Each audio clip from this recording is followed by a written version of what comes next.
Hey, everybody out there, you're tuned in to 91.8 The Fan. You're in my corner, and I have a very special guest in the corner. Would you like to unveil your secret identity to the masses? Hello, my not so secret identity is as Brett Weaver, famed old school voice actor. Old school is best school. I'm just saying. Okay, all right, I'll go with that. Well, for me it is because I feel really behind because I'm probably accidentally going to age you, so I'm sorry. Now that I'm 22, I feel like I don't have just time. I put so much time into the radio station that I'm still going back and rocking like Sailor Moon and shows like hmm that. I don't really keep track of the stuff that's going out right now. That's what Chris is for. Chris does Right. all that stuff, and I just ask him. So, yeah, I love old school. Well, cool. Perfect. Well, for all the listeners out there who might not be familiar with, your work or how you got into it, what initially sparked your interest into acting? Well, I've been acting since I was probably 12 years old, doing stage and, well, mostly stage. And then eventually I moved into theater, like professional theater, and then commercials. And I even did radio for a while back in the 90s. Had worked at KPFT in Houston, which is a public radio station. Did that for 7 years with my buddy Bruce Reynolds. And during that time, I was also doing participating in children's theater. And Amanda Wynn Lee was a player with me, and she dared me to go on an audition, and I said sure, and so I did, and met Matt Greenfield and the ADV group of people in Houston, and got my first role, and then they called me ever since.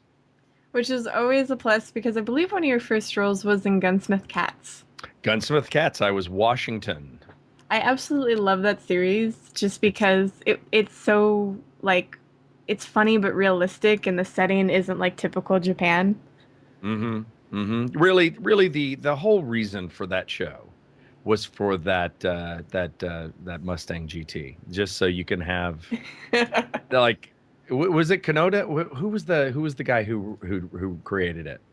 I can't remember. Kenichi Sonoda? Yeah, Kenichi Sonoda.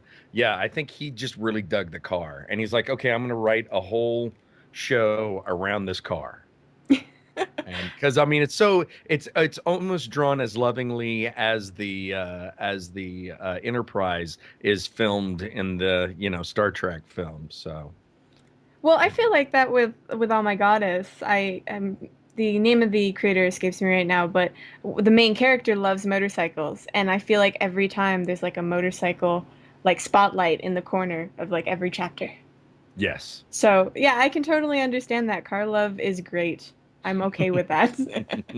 But I also thought the characters were really pretty witty. They weren't Oh yeah. stereotypical at all. Because, you get a lot of those cute, kawaii desu desu characters, Right. and they were as far away from that as possible. They're pretty badass. They were pretty badass. Definitely. So now, when you initially started in over for a lot of people is really difficult. So did you find it difficult at all, or did you pick it up right away? Well, since I had all those years in theater and being on the radio, I was never mic shy, and I'm a drummer, musician, so I have a good sense of rhythm. And once it was explained to me, okay, you're going to look on the screen and match up the rhythm of what's going on there, and here's your words. It, the next thing you do is you look up and go, okay, what is that character trying to convey? Because it's not just me making the choice. A lot of the time, what I see on the screen has to make the choice for me, and then I just follow along. Yeah, I always heard that for musicians, it's really easy just because you naturally have that rhythm to it. And hmm I would think it would help a lot more, oh, I don't want to say way back in the yonder years, but when, you weren't using like, for example, the three beep system. You were Right. you were maybe using Rhythmo Band or one of the other ones. We're doing the chase method, which, and then when I went to Funimation, we did the beeps. But even when we do the beeps now, I'm still trying to pay attention to what's going on instead of just go, okay, I have to say this line. Here comes the line. But what I try to do before that is listen to what everybody else is saying. so that my reaction of my character is correct. That makes sense. No, it totally makes sense to me. One of the things that I think is interesting, though, is how dubbing has kind of gone through leaps and bounds. Like nowadays, you have Pro Tools, and the engineer can just slide it over, and it's like, oh, it's Hmm. fine. You don't have to redo it a million times. No, I never did the tape looping. I always did. It was digital when I was doing it. I mean, I started in '96, so there was digital was up and running by that point. See, I don't want to age you too bad. Hey, If I'm 46 years old, okay? it makes you feel better, my mom is actually a lot older than you. She's 60. So, Hey, I realize that you could be my daughter, and that's totally okay for me. well, now for the fans out there, actually, this is kind of related. A lot of the stuff that a lot of the fans know you for is older stuff. So, do you have like a split fan base of like old school people and then new school people who are just getting into anime? I think that there's a lot of people who don't really in the new the latest stuff. They don't know who I am in that they can get reference where I go, look, if you really want to know what I watch Evangelion the first time through or Martian's successor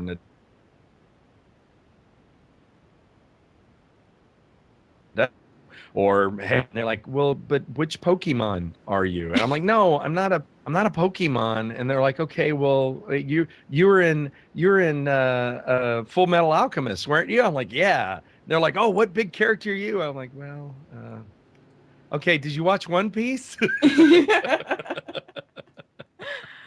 Everybody's looking for One Piece. Yeah. Yeah. I was just talking to Mike McFarlane about it yesterday, and I said, so how far are y'all into it? And he goes, I think we're at 298, episode 298. And I go, oh. And he goes, yeah. And in Japan, they've gotten to episode 600. I was like, what? And he said, yeah. And they're planning on, they're thinking they're probably around halfway through. And that's just insane. No shows don't run that. That's Gunsmoke length, TV show. I have a really hard time getting into shows that already have like 500 episodes attached to them. It's just because it's a really big commitment. Right. I think so. I'm starting slow because for those of you out there who don't know, Case Closed. Sadly, they're not releasing any of the new ones, but you can still get it on Right Stuff. So I'm starting with Case Closed because for whatever reason, despite how repetitive it is, I really love it. When I was in the booth, I played Hadrian and somebody else. Yeah, I played a few of the in that show. In the booth, there's the big reveal scene where Conan is gonna tell the bad guy how he figured it out. And there really was a point where I was waiting for the beeps to happen, and and I know you did it. You want me to tell you how I figured it out? And I made like I had a golf club in my hand. I just went, no. Oh, I wish I could have seen that now. Poor They're Conan. like, we can't use that. I was like, why doesn't he just kill him? He's a little kid. You kill, as long as the springy shoes don't kick him, just hit him with that thing and just kill him. And then it's done. You can move on with his life. But Yeah, then it but then wouldn't you be wouldn't a have like 600 episodes of right, right. that. I gotta buy those car tires, so I won't kill the main character. Well, I just think they're really big investments, and you see them with shonen shows a lot. So I'm trying steadily to ease into that so I can maybe watch One Piece or Bleach because it's just like I look at the count and I'm like, it's so daunting. And then I Right. listen to the staff talk about it and I'm like, they're speaking Spanish. I don't know what's Right. going on. Yeah, I know some online comics that are kind of like that too, where you're like, nah, I'm not gonna. That's too much. I can't invest that much time. Yeah, I follow a lot of webcomics too, so I understand that a lot.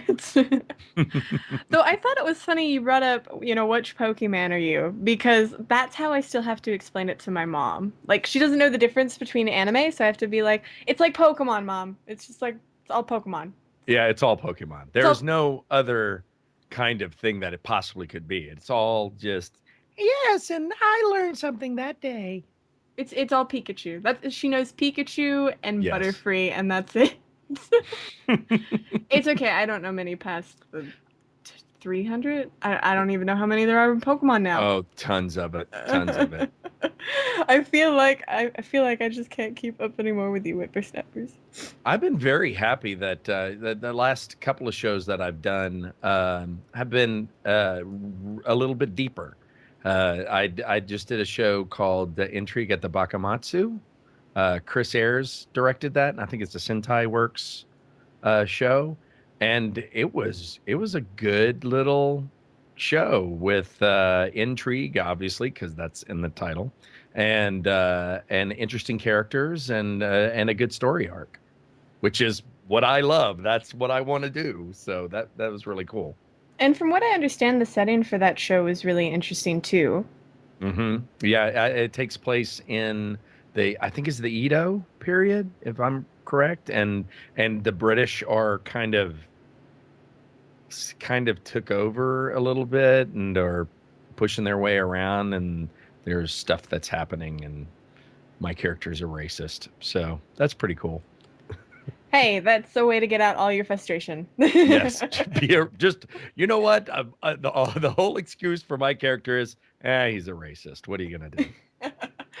Well, it's something you get to pretend to be in the booth. I'm sure half the things you get to be in the booth you didn't think you'd ever get to be. That is absolutely true.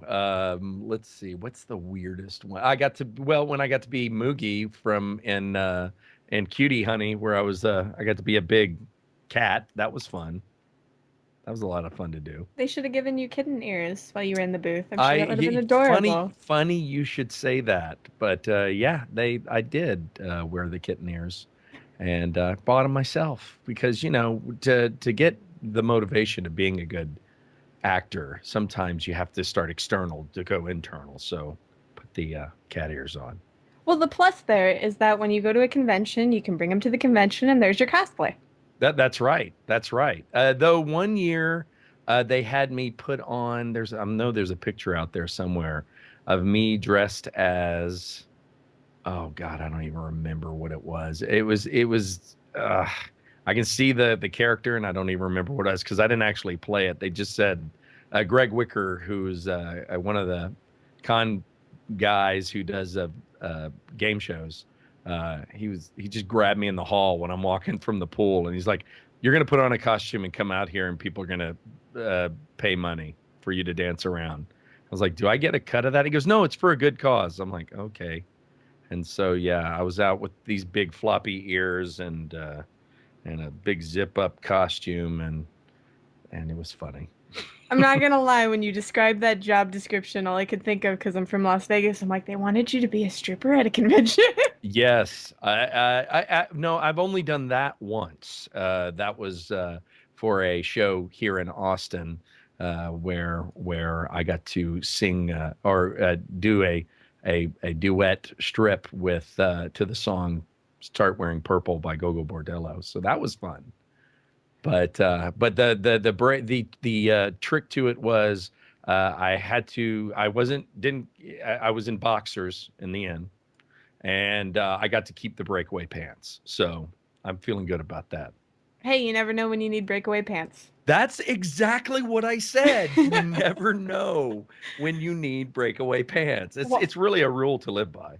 like YMCA starts playing, you need breakaway pants for it. I'm just Bam. sitting. The best part was when I was like tried to when the big moment happened and I'm supposed to break away these pants. I made sure that the bottom button didn't pop, and so that the whole thing pulled around my feet, and then I like kind of awkwardly stalked around the stage trying to get them actually off while the music was vamping and everybody was laughing, that was the whole thing. It was supposed to be funny. So Well, I got think high fives. I think that's the perfect time for us to take a break, just so the fans out there can somehow find that footage on the internet. I know you guys are good at that. Ah. So keep it tuned to 91.8 The Fan. My special guest isn't going anywhere, and neither should you. Mm-mm.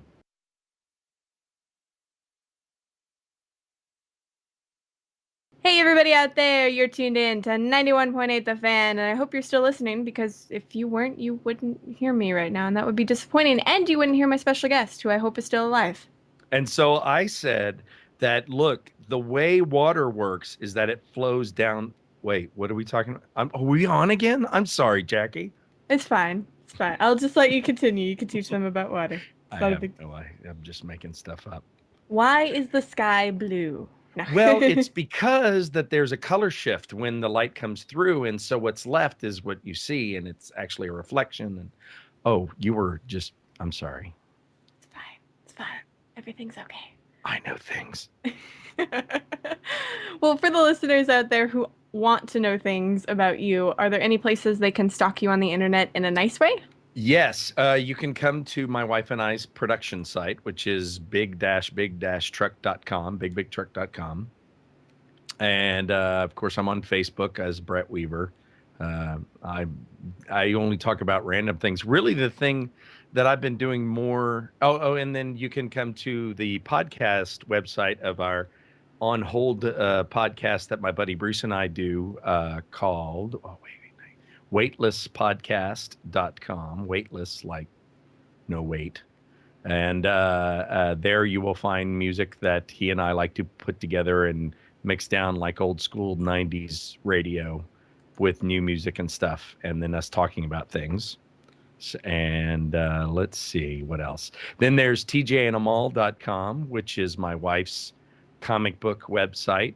It's the story of two guys that travel from San Francisco to Providence, Rhode Island, and learn many things along the way.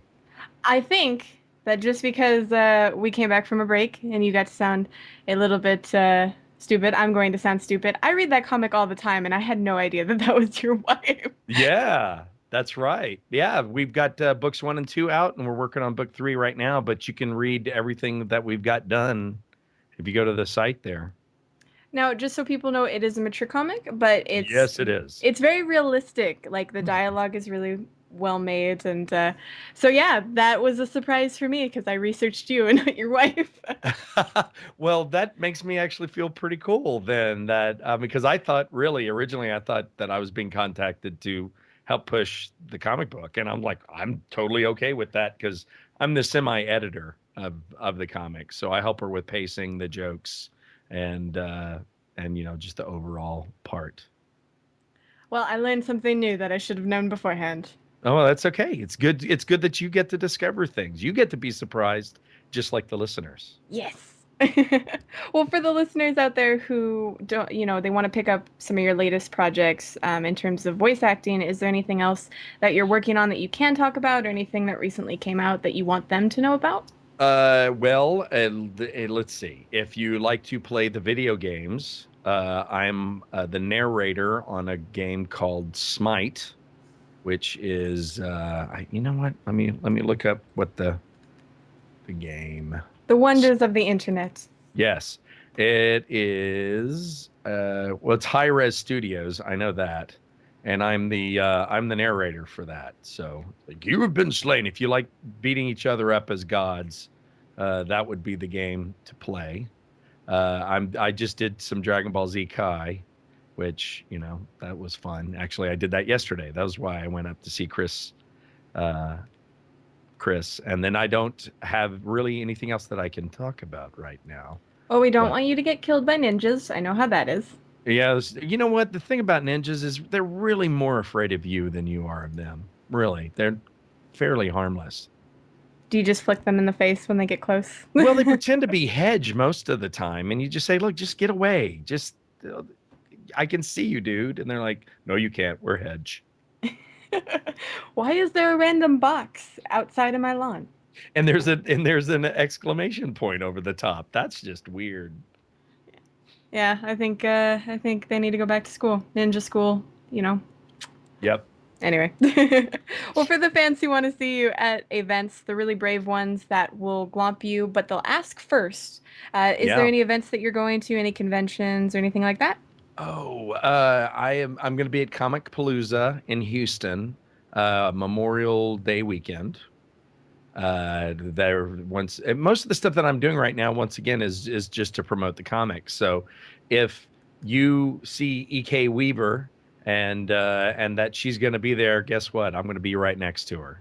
And it's always wonderful to go to these literary events We've been to Stumptown in Portland. We've been to the one in Bethesda, Maryland, or DC, and at all of those places, people came to see her, and then they were always, wait a minute, you're a voice actor, aren't you? Yeah. Oh my God, I loved you in this show. I'm like, yay, that's what I like to hear. Well, for once you get to the opposite, so it's fine. Yeah, yeah, no. Well, it was funny because when EK and I first got together, everybody was like, "Oh, that's Brett's girlfriend," that's Brett's girlfriend, and now it's more like, "Oh, that's EK's husband," right there. There's like, yes, I like that too. That's good. Just a shirt. You just need a shirt made for you. Yeah, yeah. I'm the dude that used to be the dude. That's me. The dude of the dude. Or a crown. That would be nice on a crown or a trophy as well. That's true. That's true. Well, since we're nearing the end of this interview, I was wondering if you'd be willing to participate in a 91.8 The Fan tradition. Okay. Technically, you should be a master of this, not just because you're a voice actor, but because you worked in radio. But we ask everyone if they'd be willing to do a radio bump for us. Sure. Awesome. The trick of it, however, is that we do the takes live on air. So if you mess up, everybody hears it. Okay, so do you have a script for me that you can send through the thing, or am I just making stuff up? I will tell you what to say. If Chris wants to type it, he can. But we Okay. basically ask if you could say, "Hello, my name is," you insert your name. "I do this." You can say you're a voice actor or whatever role you want. That's Right. up to you. And you're tuned into 91.8 The Fan. 90, 91.8. The fan. The fan. Using the paper. It's Yeah. chill. Everybody That's else does too. that's what I'm doing. All right. Let's see. What would be the latest thing? Well, nothing that anybody will really remember. I could be Guy Daigoji from Martian Successor Nadesco. How about that? That works perfectly. Okay. And actually, I was also Kamina, but it was never released in um, the Drill to the Heavens, that one. So anyway, but that's Kyle's role now, so I shouldn't. Okay, yeah, sure, let's do it. I thought I'd just trail off for no reason. It's fine. It's Okay, here fine. we go. Here we go. Hi, this is Brett Weaver. I'm a voice actor, and you might know me as Guy Daigoji from Martian Successor Nadesco. And you are listening to 91.8 The Fan. Yeah. See, that was perfect. That wasn't hard at all. No. Yeah, you're good at this. I think you should pursue this. I think you'd be really I good. Yeah. I should like get paid to do it sometimes. I know, that would be awesome. Okay. All right. Is there anything else you'd like to tell the listeners out there? Any words of wisdom, dating advice, a weather forecast? I would like to say that there's a traffic buildup on I-35 near downtown. So you want to make sure to avoid that if possible. Take 183 or even Mopac. But as you know, Mopac is always packed up at this time, especially at 4:30. So really, just sit back, find a nice little park, enjoy your day, and realize that it's just going to be okay. All right, it's going to be okay. That advice works very well for the 40% of you that drive, for the other 60% of you that don't and still go to school. Well, just stay in school. Don't do Yeah, yeah. drugs. Don't do drugs. Stay in school, kids. Well, thank you so much for this. This was a lot of fun.